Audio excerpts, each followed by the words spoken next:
प्यारे बच्चों, नमस्कार। मैं मैं टुनटुन कुमार, जिसमें आपको 10th क्लास का पढ़ाने जा रहा हूँ, जिसमें रसायन शास्त्र का पहला चैप्टर का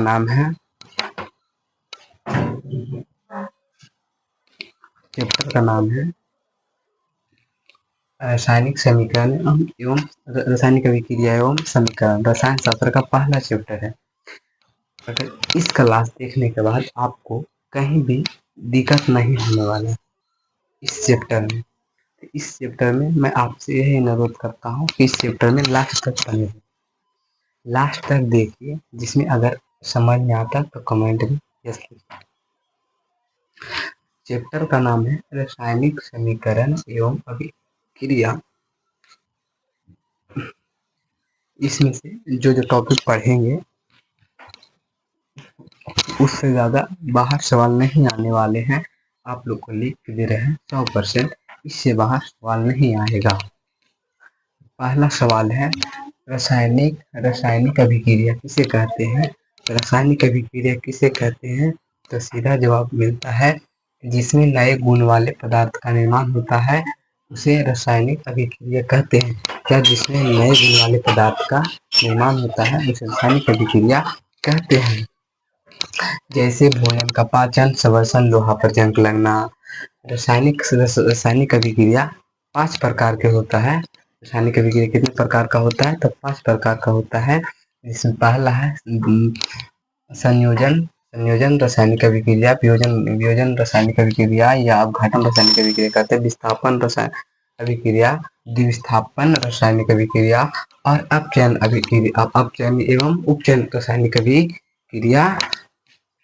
ये 5 अब एक एक करके इसको परिभाषा देखेंगे। पहला परिभाषा संयोजक रासायनिक अभिक्रिया किसे कहते हैं। ऐसी अभिक्रिया जिसमें 2 या 2 से अधिक पदार्थ का निर्माण होता है। क्या ऐसी अभिक्रिया जिसमें 2 या 2 से अधिक पदार्थ का निर्माण होता है उसे संयोजक अभिक्रिया कहते हैं। अब दूसरा वियोजन अभिक्रिया या अवघटन अभिक्रिया। तब वियोजन या अवघटन अभिक्रिया मतलब जब कोई अभिक्रिया टूटकर एक नया पदार्थ का निर्माण करता है। जब कोई अभिक्रिया टूटकर एक नए पदार्थ का निर्माण करता है उसे वियोजन अभिक्रिया कहते हैं, या अपघटन कहते हैं। अब हो गया विस्थापन अभिक्रिया। तो विस्थापन अभिक्रिया ऐसी अभिक्रिया जिसमें अधिक क्रियाशीलता तो अपनी कम क्रियाशीलता तो से विस्थापित करता है। मतलब अधिक क्रियाशीलता तो और अपने से कम क्रियाशीलता तो के साथ क्या करता है, विस्थापित करता है। उसे विस्थापन रासायनिक अभिक्रिया कहते हैं। चौथा है द्विविस्थापन अभिक्रिया किसे कहते हैं। ऐसे अभिक्रिया जिसमें आपनों आयनों का आदान प्रदान करते हैं। ऐसे अभिक्रिया जिसमें आपनों आयनों का क्या करता है, आदान प्रदान करता है, उसे द्विविस्थापन अभिक्रिया कहते हैं। अपचयन अभिक्रिया हो गया। अपचयन अभिक्रिया में होता है उपचयन अभिक्रिया में होता है ऑक्सीजन का योग और हाइड्रोजन का वियोग होता है, उसे उपचयन अभिक्रिया कहते हैं। और अपचयन अभिक्रिया किसे कहते हैं। अपचयन अभिक्रिया के बारे में पढ़ेंगे। अपचयन अभिक्रिया जिसमें हाइड्रोजन का योग होता है और ऑक्सीजन का वियोग होता है। मतलब अयोग मतलब कोई लेता है, वियोग मतलब देता है। ठीक। अब रिडॉक्स अभिक्रिया किसे कहते हैं। रिडॉक्स अभिक्रिया में जिसमें दोनों होता है, अपचयन और उपचयन दोनों अभिक्रिया एक साथ में होता है, उसे रिडॉक्स अभिक्रिया कहते हैं। उसे क्या कहते हैं, रिडॉक्स अभिक्रिया कहते हैं। ऊष्माशोषी अभिक्रिया किसे कहते हैं। ऊष्माशोषी जिन अभिक्रिया में ऊर्जा का अवशोषण होता है। क्या होता है, ऊर्जा का अवशोषण होता है, उसे ऊष्माशोषी अभिक्रिया कहते हैं। ऊष्माक्षेपी अभिक्रिया उत्पादक के निर्माण के साथ ऊष्मा उत्पन्न होता है। उत्पादन की अभिक्रिया के साथ ऊष्मा उत्पन्न होता है, उसे ऊष्माक्षेपी रासायनिक अभिक्रिया कहते हैं। रासायनिक समीकरण किसे कहते हैं। रासायनिक अभिक्रिया पढ़ रहे थे पहले, अब रासायनिक समीकरण पढ़ाएं।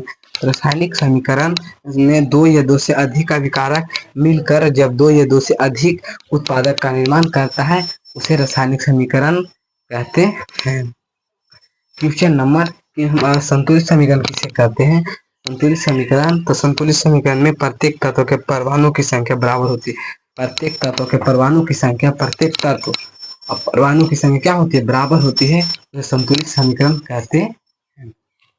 तो मैं आशा करता हूँ आप लोग का पूरा अच्छे से समझ में आया होगा, जिसमें से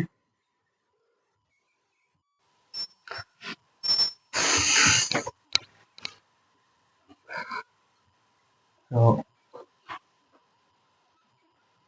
इस चैप्टर का कितना क्वेश्चन था, लगभग 10-12 क्वेश्चन था, जिसमें से आप लोग का सब बता दिए, इससे बाहर ज़्यादा नहीं पूछेगा। तो कृपया इसे पढ़कर याद कर लें, ये समझ में आ गया हो तो अच्छा है, और नहीं समझ में आया बाकी याद कर लें। तो आप लोग इस वीडियो अगर अच्छा लगा हो तो कमेंट कीजिएगा, और एक सब्सक्राइबर प्लीज कर दे, जिसमें हाँ मेरा आपसे यही निवेदन है कि आपने जल्दी से 1000 सब्सक्राइबर करवा दीजिए, इसमें आप लोग का भी, मैं भी अच्छा बोल कर पढ़ा पाऊँ, अच्छा से बता पाऊँ, और अपना ज्ञान किसी और के साथ दे सकूँ। Okay, bye bye.